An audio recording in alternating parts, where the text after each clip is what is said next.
Chapter 18 The Psychological Country. Unquestionably, just as the external country in which we live exists, so the psychological country also exists within ourselves. People never ignore the town or region where they live. Unfortunately, it happens that they do not know the psychological place where they are located. At a given instant, anybody knows in which district or housing estate he finds himself, but it does not happen the same in the psychological field. Normally people do not even remotely suspect the place to where they have got in their psychological country. Just as in the physical world districts exist of decent and educated people, so it also happens in the psychological region of each one of us. There is no doubt that very elegant and beautiful districts exist.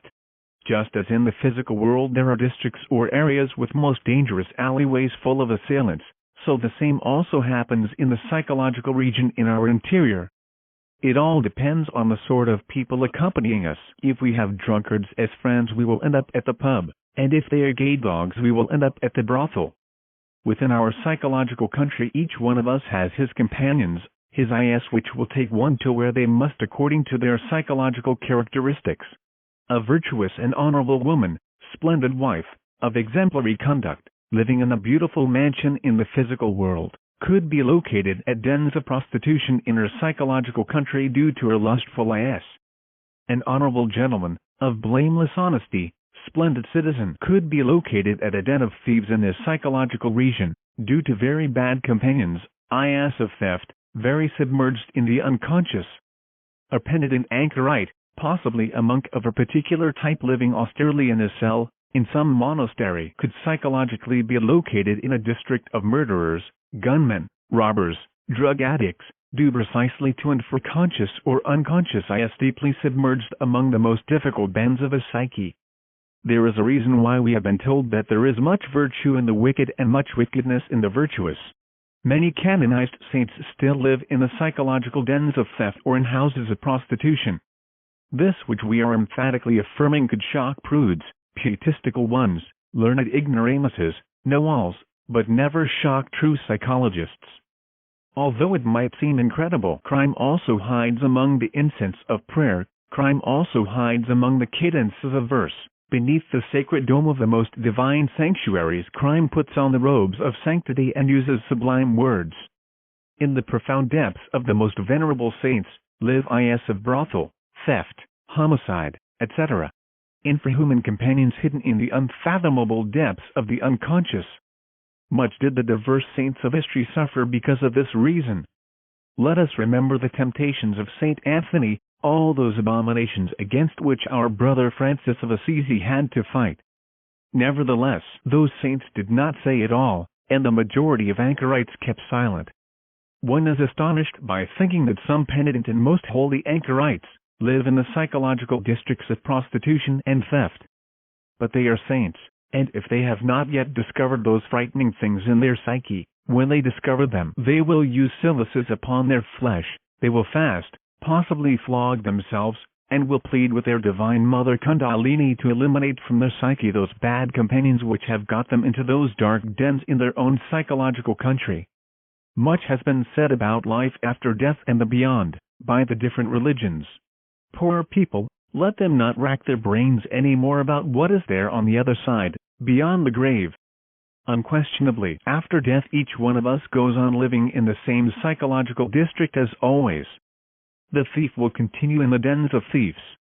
The lustful person will carry on in the houses of call, like a bird of ill omen. The irascible, the furious one will keep on living in the dangerous alleyways of vice and anger, there where also the dagger glitters and pistol shots ring out. The essence in itself is very beautiful, it came from above, from the stars, and, regrettably, it finds itself inside all these is which we carry within. By opposition, the essence can retrace its steps, return to the original starting point, go back to the stars. But first it must free itself from its bad companions who have it put in the slums of perdition.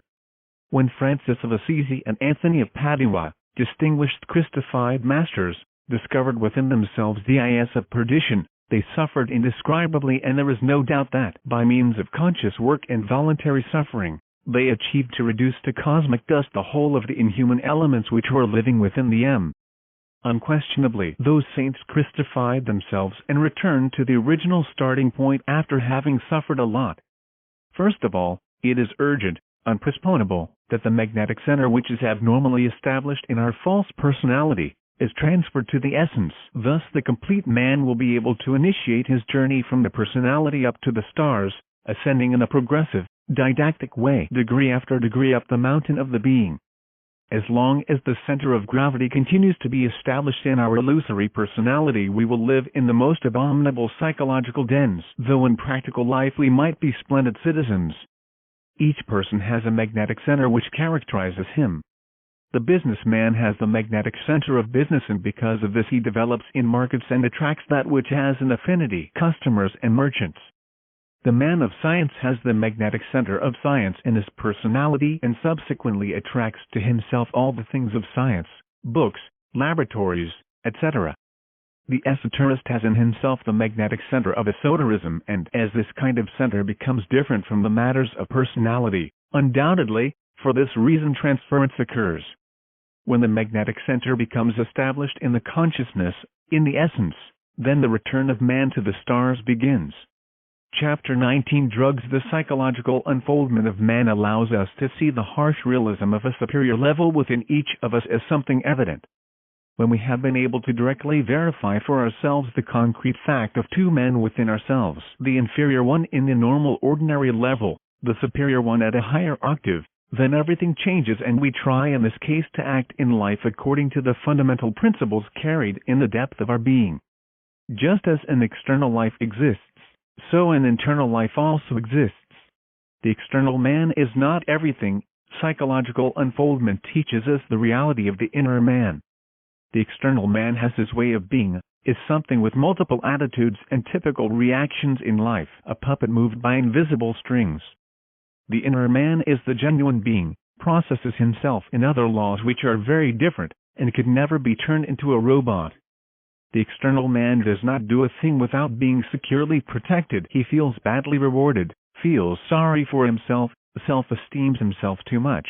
If he is a soldier, he aspires to be a general. If a factory worker, he protests when not promoted, he wants his merits to be duly acknowledged, etc. No one could reach second birth, be reborn as written in the Gospel of the Lord, as long as he continues living with the psychology of the ordinary inferior man. When we acknowledge our own nothingness and inner misery, when we have the courage to revise our life, undoubtedly we come to know for ourselves that in no way do we have merits of any kind. Blessed are the poor in spirit, for theirs is the kingdom of heaven.